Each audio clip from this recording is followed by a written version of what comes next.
नमस्कार दोस्तों, सत्य की शक्ति चैनल में आपका स्वागत है। इस वीडियो में हम सुनेंगे भगवान बुद्ध की 4 प्रेरक कहानियां। पहली प्रेरक कहानी बुद्ध और चक्षुपाल की।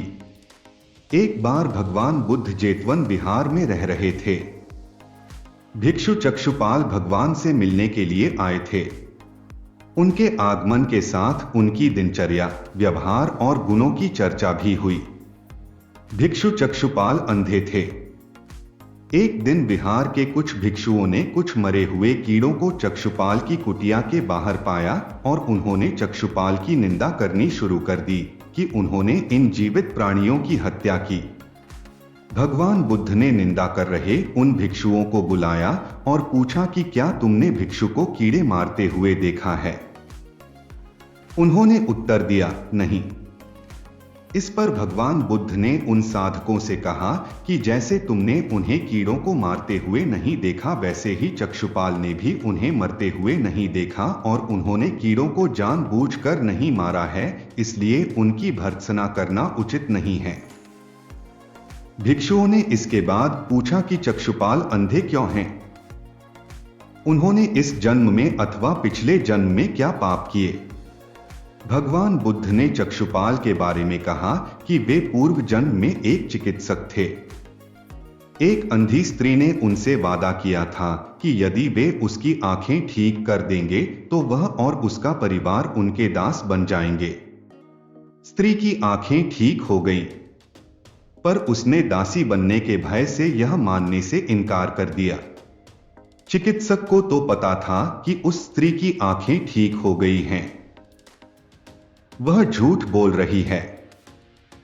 उसे सबक सिखाने के लिए या बदला लेने के लिए चक्षुपाल ने दूसरी दवा दी। उस दवा से महिला फिर अंधी हो गई। वह कितना ही रोई पीटी, लेकिन चक्षुपाल जरा भी नहीं पसीजा। इस पाप के फलस्वरूप अगले जन्म में चिकित्सक को अंधा बनना पड़ा। दूसरी प्रेरक कहानी परिश्रम और धैर्य। एक बार भगवान बुद्ध अपने अनुयायियों के साथ किसी गांव में उपदेश देने जा रहे थे। उस गांव से पूर्व ही मार्ग में उन लोगों को जगह जगह बहुत सारे गड्ढे खुदे हुए मिले। बुद्ध के एक शिष्य ने उन गड्ढों को देखकर जिज्ञासा प्रकट की, आखिर इस तरह गड्ढे का खुदे होने का तात्पर्य क्या है?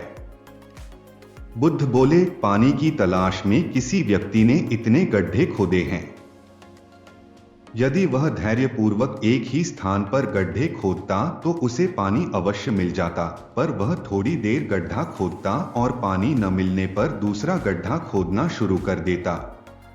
व्यक्ति को परिश्रम करने के साथ धैर्य भी रखना चाहिए। तीसरी प्रेरक कहानी अमृत की खेती। एक बार भगवान बुद्ध भिक्षा के लिए एक किसान के यहां पहुंचे। तथागत को भिक्षा के लिए आया देखकर किसान उपेक्षा से बोला, श्रमण, मैं हल जोतता हूं और तब खाता हूं। तुम्हें भी हल जोतना और बीज बोना चाहिए और तब खाना खाना चाहिए। बुद्ध ने कहा, महाराज, मैं भी खेती ही करता हूं। इस पर किसान को जिज्ञासा हुई और वह बोला, मैं न तो तुम्हारे पास हल देखता हूं, ना बैल और ना ही खेती का स्थल। तब आप कैसे कहते हैं कि आप भी खेती ही करते हो? आप कृपया अपनी खेती के संबंध में समझाइए। बुद्ध ने कहा, महाराज, मेरे पास श्रद्धा का बीज, तपस्या रूपी वर्षा और प्रजा रूपी जोत और हल है। पाप भीरुता का दंड है। विचार रूपी रस्सी है। स्मृति और जागरूकता रूपी हल की फल और पेनी है। मैं वचन और कर्म में संयत रहता हूं। मैं अपनी इस खेती को बेकार घास से मुक्त रखता हूं और आनंद की फसल काट लेने तक प्रयत्नशील रहने वाला हूं। अप्रमाद मेरा बैल है, जो बाधाएं देखकर भी पीछे मुंह नहीं मोड़ता है। वह मुझे सीधा शांति धाम तक ले जाता है। इस प्रकार मैं अमृत की खेती करता हूं। चौथी प्रेरक कहानी दान की महिमा। भगवान बुद्ध का जब पाटलिपुत्र में शुभागमन हुआ तो हर व्यक्ति अपनी अपनी सांपत्तिक स्थिति के अनुसार उन्हें उपहार देने की योजना बनाने लगा।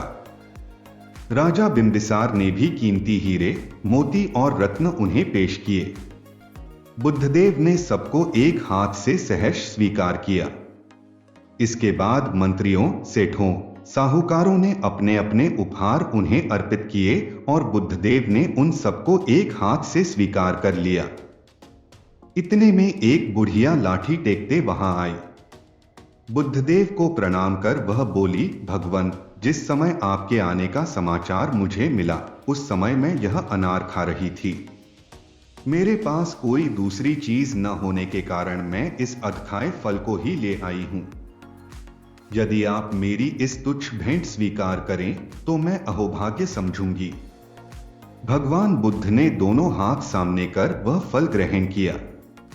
राजा बिंबिसार ने जब यह देखा तो उन्होंने बुद्धदेव से कहा, भगवन क्षमा करें, एक प्रश्न पूछना चाहता हूं। हम सबने आपको कीमती और बड़े बड़े उपहार दिए जिन्हें आपने एक हाथ से ग्रहण किया, लेकिन इस बुढ़िया द्वारा दिए गए छोटे एवं जूठे फल को आपने दोनों हाथों से ग्रहण किया, ऐसा क्यों? यह सुन बुद्धदेव मुस्कुराए और बोले, राजन, आप सबने अवश्य बहुमूल्य उपहार दिए हैं, किंतु यह सब आपकी संपत्ति का 10वां हिस्सा भी नहीं है। आपने यह दान दीनों और गरीबों की भलाई के लिए नहीं किया है, इसलिए आपका यह दान सात्विक दान की श्रेणी में नहीं आ सकता। इसके विपरीत इस बुढ़िया ने अपने मुंह का कौर ही मुझे दे डाला है। भले ही यह बुढ़िया निर्धन है, लेकिन इसे संपत्ति की कोई लालसा नहीं है। यही कारण है कि इसका दान मैंने खुले हृदय से दोनों हाथों से स्वीकार किया है। मैं आशा करता हूं कि यह वीडियो आपको अच्छी लगी। इसी तरह के अच्छे वीडियोस के लिए सत्य की शक्ति चैनल को सब्सक्राइब करके बेल आइकॉन को दबा दें ताकि आपसे इस तरह की इंटरेस्टिंग वीडियोस मिस ना हो सके।